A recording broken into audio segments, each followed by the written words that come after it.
Alors maintenant, ce qui peut être intéressant, ça va être de régler peut-être un peu de lumière volumétrique. Si je veux avoir cet effet de lumière qui passe à travers la fenêtre, je vais aller dans mon Sky and Fog Global Volume, là. C'est là où je règle le fog. Et puis, je vais changer la distance du fog. Je vais la rapprocher. Elle est à 400, donc je crois que c'est en mètres, hein, c'est 400 mètres. Je vais la mettre à 2, par exemple, 2 mètres, voilà. Donc là, on voit que je commence à avoir du fog dans ma pièce. Voilà. Forcément, ça cache mon arrière-plan. Enfin, je veux dire, c'est crédible, il y a du fog, donc je suis pas censé voir le ciel derrière. Hein.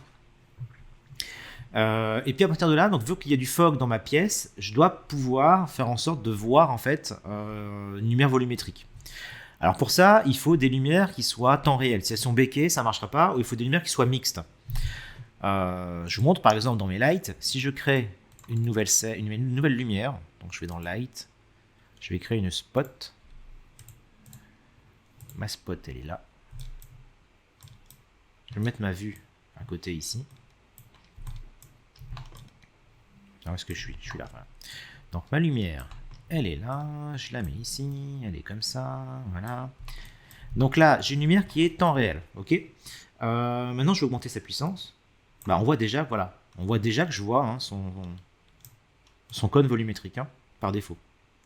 Je peux en plus le booster. C'est-à-dire que là, ici, par défaut, j'ai un dimer, un multiplier de volumétrique qui est à 1. Je peux carrément le booster pour avoir un effet waouh. Vous voyez? Donc ça, bah c'est vachement bien parce qu'on se rapproche un peu d'un rendu précalculé. Pour du motion, c'est top. Ok. Alors ça marche que sur lumière temps réel. Si je la mets en mode baked, ça ne marchera pas. Donc c'est pour ça que on peut mettre certaines lumières en mode mixte. Par exemple, si je veux que ce soit la lumière du sun qui passe ici, je pourrais très bien mettre ce sun en mode plutôt que baked, le mettre en mode mixte. Je vais recalculer le lighting.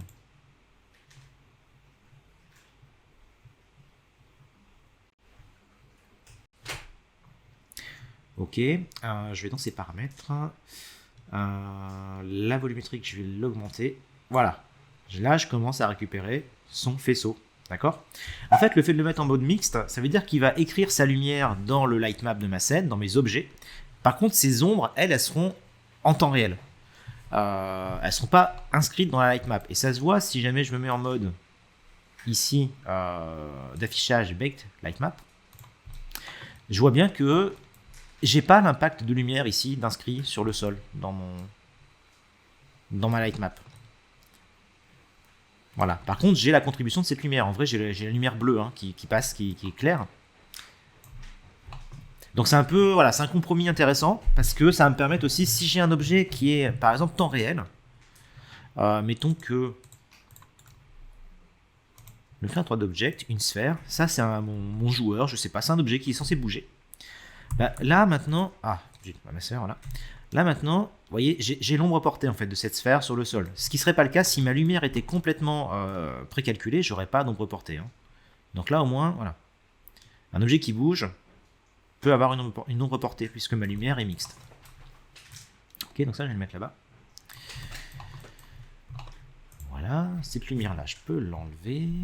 Donc là j'ai mon sun sur lequel j'ai boosté la volumétrique. Donc on a cet effet de lumière qui rentre, c'est super.